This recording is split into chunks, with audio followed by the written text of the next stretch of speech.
Aujourd'hui, la vidéo, c'est de la Rebelle Folder 14 gauge par 10 pieds. Ce modèle-ci, c'est un modèle combi. Dans le fond, on a la straight rail comme toute plieuse manuelle ou qui existe sur le marché.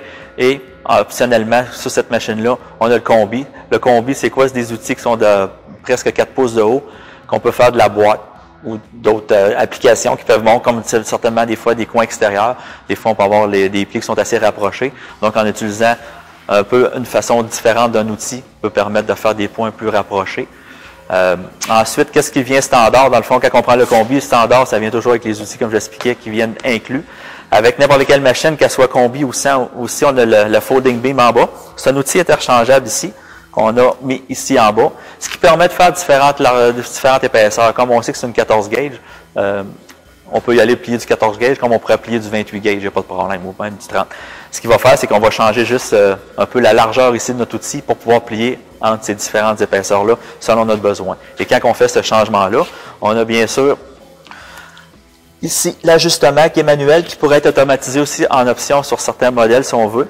Même sur ce modèle-ci sans problème, et celui-ci est manuel. Ce qu'on fait, c'est qu'on vient juste débarrer la clé et on vient ajuster la hauteur de notre folding beam qu'on appelle pour être certain qu'on arrive flush avec notre outil de pliage ici en bas. Ensuite, ça vient aussi équipé avec les rideaux lumineux à l'avant. Pour côté sécurité, aussi avec la pédale 3 positions, ce qui permet de plier. Et en pesant fort, ce que ça fait, c'est que ça tombe en arrêt d'urgence également. Ça vient avec un CNC. Normalement, ce qu'on va avoir, c'est toujours le mode ligne par ligne, qui est un mode très traditionnel quand on sait nos étapes de pliage, comme vous avez quand vous avez, mettons, une plieuse manuelle. Vous savez que vous avez un premier pli, par exemple, à 3 pouces, l'autre à 2 pouces, vous faites un écrasé. Ensuite, vous savez, vous revirez votre plaque, vous faites vos autres plis, etc. Donc, le mode ligne par ligne permet de passer un à travers l'autre. Ensuite, on a un mode dessin. On dessine notre dessin carrément à l'écran avec les mesures qu'on veut lui faire. Ensuite, on peut simuler pour avoir les séquences de pliage. Et puis, on tombe en production. Et il y a un autre mode qui est le 3D. Le 3D, c'est optionnel. Ça permet aussi de créer une boîte directement à l'écran ou d'importer un fichier STEP 3D au niveau de l'écran. Donc, la butée arrière a fait 60 pouces de long sur ce modèle-ci. Dans le fond, c'est qu'on peut s'approcher à 0,5 pouces du bord pour faire des plis très rapprochés grâce à les doigts souples. Les doigts souples, l'avantage qu'on met toujours sur nos folders comme ça, c'est que quand on a des doigts rigides à l'avant, il y a des demi-lunes dans l'outil ici du bas, ce qui fait que quand on fait des écrasés avec du matériel qui est assez mince et comme noir, luisant surtout, ça fait vraiment des encavures dans les pièces, ce qui fait que c'est pas très esthétique. Puis ceux qui font la pose de ces équipements-là par la suite n'acceptent pas du tout ce genre de résultat-là. Donc, avec les doigts souples à l'avant, ça nous permet d'aller très très proche sans faire aucune marque sur les pièces et en pouvant faire les écraser sans aucun problème, aucune marque, ça paraît pas. Puis par la suite, quand on recule le bagage un peu plus loin en arrière, il y a un deuxième set de doigts qui se lève à l'air comprimé, qui fait qu'on peut aller jusqu'à notre 60 pouces arrière. Donc la rapidité des mouvements entre les deux fait que on n'attend pas après la machine, et ce qui permet aussi de pouvoir plier sur la longueur de la machine sans problème. Une vidéo de l'overview pour la Rebelle Folder, le CNC, qu'on parle de la machine. Comme on peut voir, c'est un CNC qui est touchscreen. On a différentes fonctions de travail.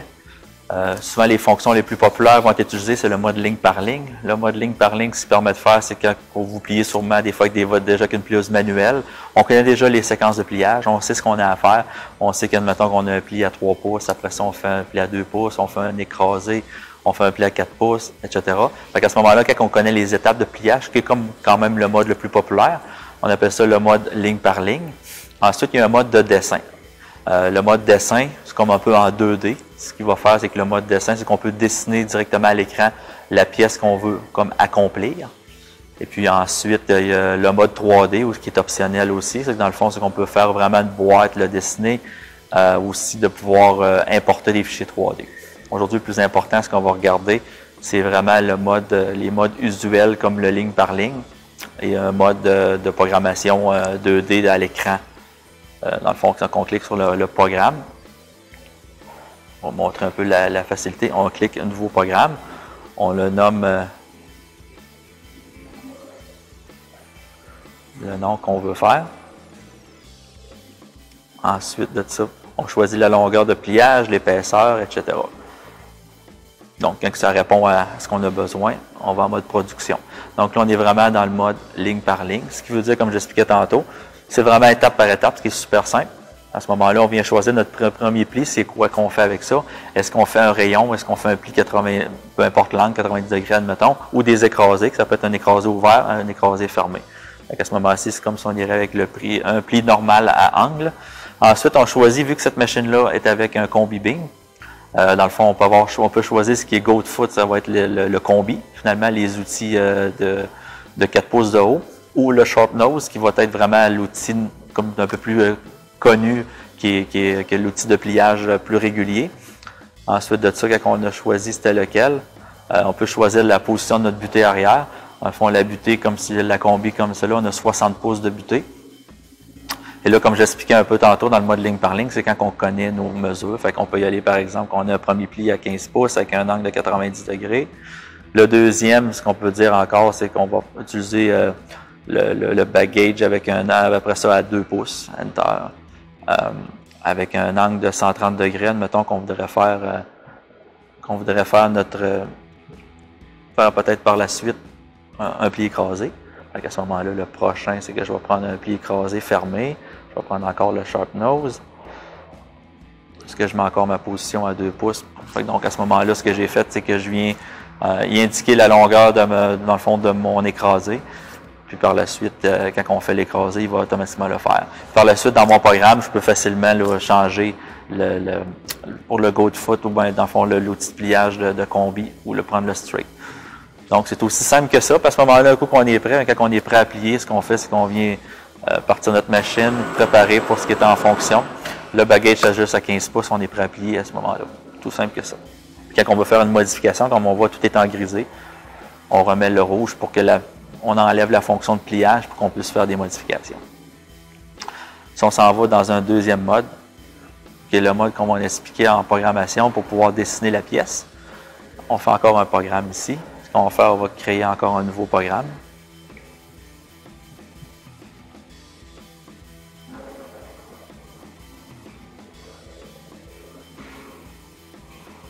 Ce qu'on va faire, c'est qu'encore là, on peut jouer avec les dimensions de la pièce, l'épaisseur, si on veut notre matériel, l'acier, de l'aluminium, du stainless. Automatiquement, il va jouer avec la résistance. Un coup qu'on a entré nos informations, on clique sur Menu et on va s'en aller sur l'éditeur. L'éditeur, dans le fond, ce qui permet, c'est justement de faire notre pièce comme on parlait. Ici, on a le fond des boutons qu'on vient mettre en fonction de notre mode de dessin. Ici, c'est le mode manuel qui permet juste d'aller sélectionner un endroit qu'on veut plier. Puis ici, en bas, c'est un peu le zoom qu'on va avoir dans notre pièce. Donc, pour faire une pièce bien simple, admettons qu'on fait une pièce en C bien ordinaire. Ensuite, on va comme dessiner un peu la dimension qu'on voudrait y faire comme ça.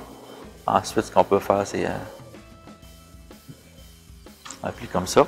Donc à ce moment-là, comme je disais, c'est qu'on enlève un peu notre fonction de dessin. Ce qu'on peut faire, c'est qu'on peut aller jouer directement avec nos mesures. Fait que, attends, je mets un 2 pouces ici. Ensuite, ici, mettons 8 pouces, c'est bien. Ensuite, de ça, on peut jouer un peu avec ça ici. Ensuite, cette longueur-là, si je décide d'avoir un 2 pouces aussi, c'est bien. Ensuite, de là, mon angle de pliage. Ici, les L, comme on sélectionne, c'est là qu'on va venir encore le même principe que tantôt à parler. Est-ce qu'on veut un angle normal? Est-ce qu'on veut un R pour le L, c'est comme l'angle? Le R comme le rayon et le H pour le hemming. Fait qu'admettons que je voudrais avoir un hemming ici. Est-ce que je vais mettre le H? Donc, j'utilise encore le go de foot ou bien le single nose. Ce que je peux faire, c'est toujours lui souligner ici que je veux le single. Dans le fond, ce qui veut dire le nez droit. Ensuite de ça, ce qu'on fait, c'est qu'on dit à quelle distance qu'on est notre pli de hemming. Dans le fond, si je veux mettre encore un 2 pouces, je peux laisser, qui est peut-être un peu trop long pour mon dessin. Je vais mettre 0.5. Donc, comme on dit, voilà notre pièce qui est faite avec un dessin tout simplement. Ensuite, quand nos mesures sont exactes, ce qu'on va faire, c'est qu'on va aller en mode simulation. Le mode simulation va nous permettre de voir, d'exécuter si on a nos plis à faire.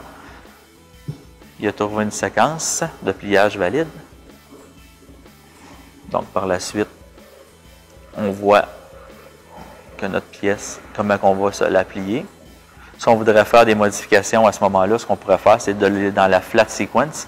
Le flat sequence, ce qui permet, c'est d'aller jouer carrément avec les plis selon ce qu'on voudrait faire. Est-ce que je veux faire lequel en premier, en deuxième? Admettons qu'il y a des collisions qu'on se rend compte, parce que le logiciel en tant que tel, comme à peu près tous les CNC qu'on connaît, ne sont pas parfaits à 100% pour trouver les méthodes de pliage. Des fois, on a des pliages assez hors du commun. À ce moment-là, on peut aller carrément lui dire voici les séquences que je peux faire pour fonctionner, si ça vient qui n'a pas fonctionné. Puis ensuite, dans le fond, c'est qu'on est prêt à aller en mode production, tout simplement. Ce qu'on fait, c'est qu'en cliquant encore une fois sur le pli, la plieuse vient de se préparer, puis on est prêt à faire notre premier pli. La position se positionne, puis on peut voir en même temps comment regarder la plieuse, puis comment positionner notre feuille, tout simplement.